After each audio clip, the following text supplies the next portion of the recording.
What's up, YouTube? Mike from Mass Aquariums, and tonight the IAA is bringing you another episode of a Let's Talk Plants. So, let's talk plants.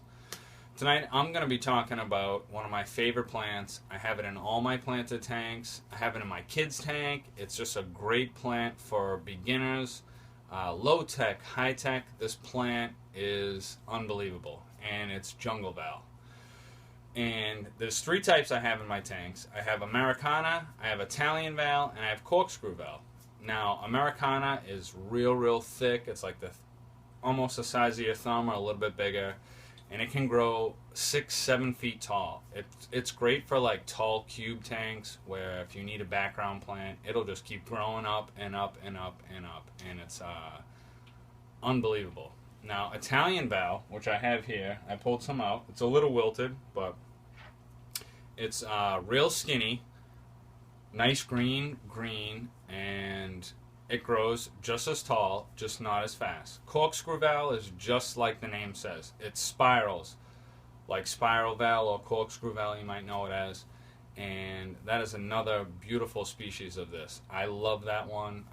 It's really hard to come by where I am, but if you can grab it, it's really nice. Now, Jungle Val can go in any tank, low tech, high tech.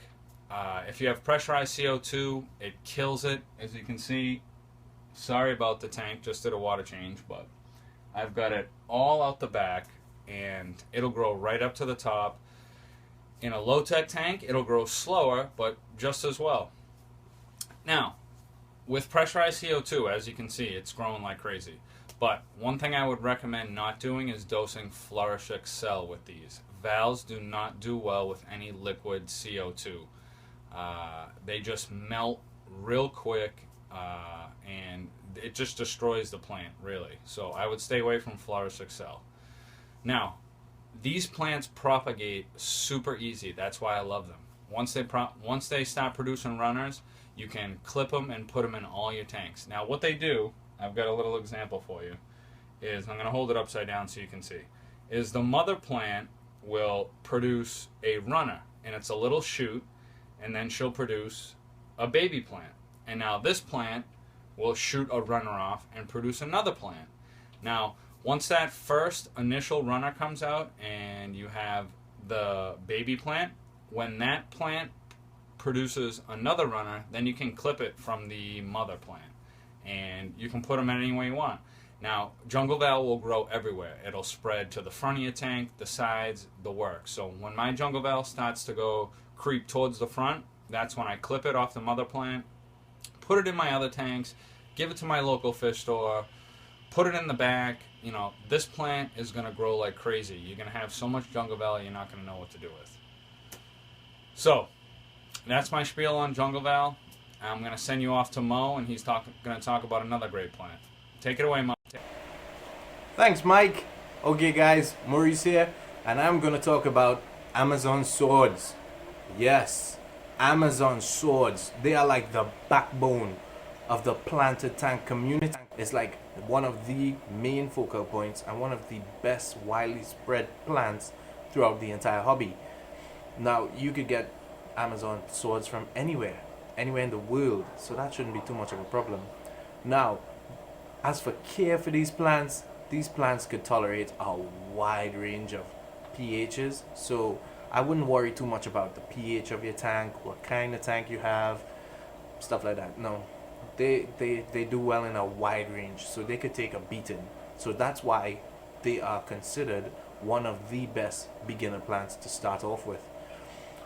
Also, this plant could survive under a wide range of lighting.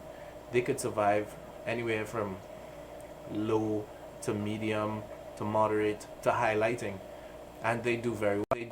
The only difference you would notice is the speed at which they grow at. Another great point is that these plants are heavy rooters. They like to dig, their roots are expansive, so they dig deep down and their roots spread out, so the plant itself stays erect and grows straight up and spread their leaves. So that's pretty cool. Now, a next thing is that they like iron rich fertilizers. So if you have these plants, the Amazon swords, and you want to get root tabs and stuff like that, use tabs that are high in iron, or use Flourish XL and dose your water with it. That would be great. In terms of propagation for these plants, they have one rhizome. It's a very close rhizome, so all the leaves come up together and they spread out, and from that rhizome a smaller plant comes off at the side. So that plant grows very close to the parent plant, and those plants are pretty hardy themselves. Once a plant has grown out of the substrate and you see it popping up, then you could cut it off and transplant it. It wouldn't hurt the plant too much. The plant is very hardy. Amazon swords, for you guys who are into aquascaping and stuff like that and want plants positioned in a certain way, Amazon swords do great as mid-ground and background plants because of their height. And when you have them grown in close bunches together, that green is going to pop once you put other plants in there, because their green is a bright green, and it's just beautiful to see them in bunches. Now, apart from having them in bunches, if you want a really good visual effect, you could just have one single plant in the middle of your tank, and that is going to make such a focal point you won't believe, because they grow tall, their leaves are broad, they're lush, and they're green. It will make one beautiful focal point for you in your tank. One great thing about these plants is the fact that they are extremely hardy.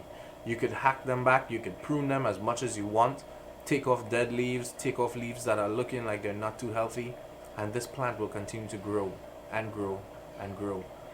It's one of the best beginner plants, and I can't stress how much this plant is the perfect plant for the beginner. Okay guys, that's my discussion on Amazon swords. I hope you enjoyed it. Back to you, Mike.